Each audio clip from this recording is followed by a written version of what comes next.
The business model canvas is a template for guiding people with ideas to create, deliver, and capture value.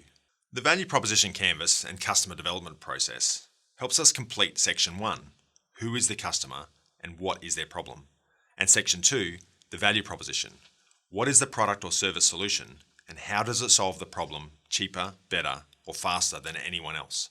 These two sections reflect how we are going to create value. The rest of the canvas helps us work out how we will deliver and then capture some of the created value. There's no point coming up with a great solution for an acute and persistent problem if you can't offer the solution in a sustainable and scalable way. The biggest mistake often made in cultivating new ideas is not having enough empathy with customers, not truly capturing their wants and needs, and thus solving the wrong problem or a problem that no one actually cares about. The second biggest mistake is failing to deliver a solution that is innovative and can scale sustainably. In reality, innovation in the remainder of the canvas is possibly more critical to a new product or service success than the idea itself. It's important to highlight at this stage that every customer has a different value proposition and thus a different business model canvas. This is why people with ideas need to become fluent with the BMC and be able to change and adapt regularly and quickly. This ability will help new ideas adapt to the asymmetrical environment, which is the modern economic landscape. The customer segment is where we define who will buy our product. Our customers are those that we sell our products to, but they might not represent the end user of our product, our consumers.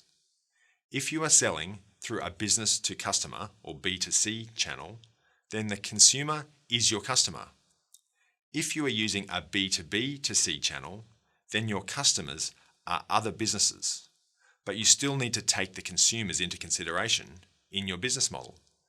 Some organisations need to have separate business model canvases for the customer and consumer.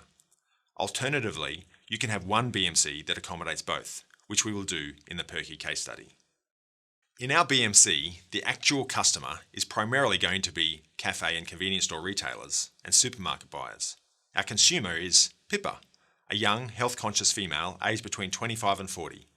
Pippa will primarily purchase our products through retail stores. However, if we pursued online sales, we could still reach her directly as a customer. It's also important to note that Pippa represents our early adopters. Pippa was used to validate the value proposition and business model.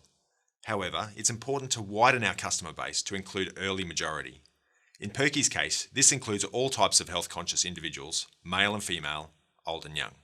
The value proposition is where we describe the products or services we offer the customers for solving their unique problem. For Pippa, this is a non-carbonated, flavoured water with low sugar, natural flavours and colours, and billions of live, armour-plated probiotics that make you feel great and boost your immune system. For the retailer, we offer a new and innovative drink with healthy margins, which will act as a drawcard for health-conscious consumers and which has a relatively long shelf life. In the channel section, we describe how we reach, communicate and interact with our customers. During our customer development phase, we connected with customers like Pippa directly. However, we quickly realised a fast-moving consumer good needed partners to scale rapidly and reach a much larger volume of customers. We needed to utilise B2B2C channels. Most of our efforts are now focused on building relationships with supermarket chains, the route trade, and large customers that sell to our consumers. In shifting our focus, we didn't want to lose direct contact with our customers, so we maintained a B2C component through online sales.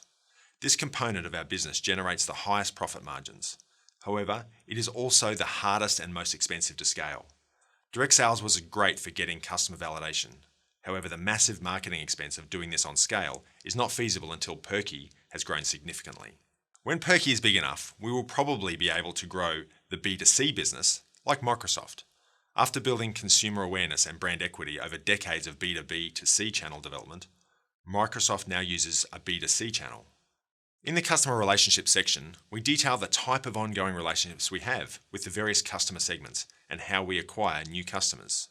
PERKii spends a considerable amount of its resources trying to promote our product to consumers through social media, promotions at Pilates events like Wanderlust, through magazines, and via targeted influencers' blogs and websites.